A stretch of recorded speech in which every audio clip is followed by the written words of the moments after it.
স্বামী হিসেবে আমাকে যখন তোমার সবচেয়ে বেশি দরকার, তখনই আমি তোমার ছেড়ে অনেক দূরে চলে যেতেছি। এমন অযোগ্য স্বামী আমি কি করুম কো? আমাকে প্রবাসী জীবনটাই এমন। ছুটি শেষ হয়ে গেলে সব ফালায় চলে যেতে হয়, সবার মুখে হাসি ফোটানোর জন্য, সবারই ভালো রাখার জন্য। আমি জানি আমি সবার মুখে হাসি ফোটাইতে পারলেও এবার তোমার মুখে হাসি ফোটাইতে পারব না, কারণ তোমার মনে কষ্ট দিয়ে আমি চলে যেতেছি। আমার মাফ করে দিও পারো? আপনি আমার স্বামী, আমার কাছে মাফ চাই আমার অপরাধী বানায় না। দোয়া করেন যাতে আপনার বাবা হনের স্বপ্ন আমি পূরণ করতে পারি, আপনার আপনার সন্তানের মুখ দেখাইতে পারি।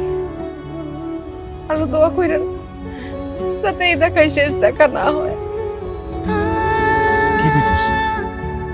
এই দেখে শেষ দেখে হইব কেন?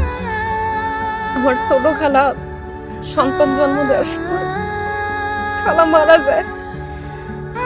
আমি যদি মরে যাই আমার মাফ করে দিয়ে। তোমার কিছু হইব না পারো, তোমার কিছু হইব না।